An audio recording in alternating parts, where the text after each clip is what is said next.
Pour cette 8e journée de Pro D2, le stade aurillacois Dauphin de Lyon recevait l'US Dax, 12e au stade Jean Alric. Les Auvergnats voulaient confirmer après leur belle victoire le week-end passé contre Lyon sur leur pelouse.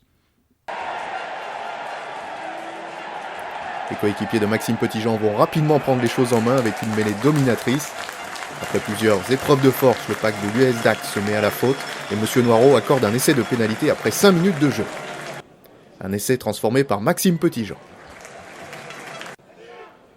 Les Landais vont réagir avec réalisme. Sur leur première action dangereuse, les Dacois vont concrétiser leur offensive. Le 3/4 centre fidjien Apisai Nakalevu lancé est bien servi à hauteur sur les 10 mètres et marque pratiquement sans opposition. Cet essai permet à l'US Dax de revenir dans la partie et avec la transformation de Martin Pratt, d'égaliser. Maxime Petitjean inscrira une pénalité alors que Martin Pratt pour l'US Dax manquera une réalisation habituellement dans ses cordes. À la demi-heure de jeu, Aurillac accélère, Paul Boisset transmet à Maxime Petitjean et l'ouvreur d'un magnifique coup de pied en diagonale envoie le ballon sur le côté opposé à son ailier Albert Valentin. Le 3/4 récupère le cuir sur son aile et échappe à la défense dacquoise pour marquer le deuxième essai du stade aurillacois. C'est très bien vu de la part de Maxime Petitjean qui manque la transformation. Toujours en difficulté en mêlée, le point noir des Landais dans ce match, M. Noireau sanctionne le pilier gauche Romain David d'un carton jaune en fin de première mi-temps. Les deux équipes rentrent au vestiaire sur ce score de 15-7 et cet avantage de 8 points pour Aurillac.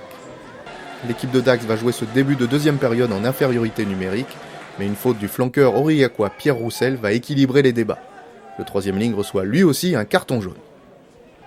Il en faut plus pour déstabiliser Aurillac qui appuie là où ça fait mal. Sur une nouvelle mêlée à 5 mètres, le pack landais se met encore à la faute. Pour la deuxième fois du match, M. Noireau siffle un essai de pénalité.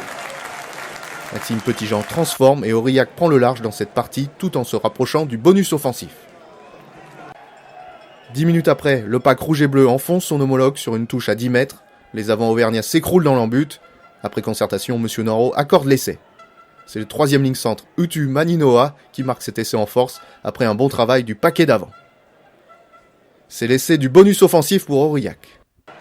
Un quatrième essai transformé en coin par Maxime Petitjean.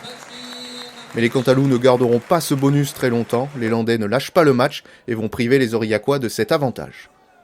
Anthony Coletta pour Dax marque en force après une pénalité jouée à 5 mètres.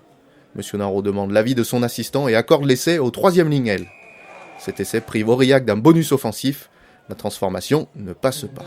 Le stade aurillacois, 5 jours après sa belle victoire contre Lyon, continue sa bonne série en battant l'US Dax 29-15, mais sans le bonus offensif.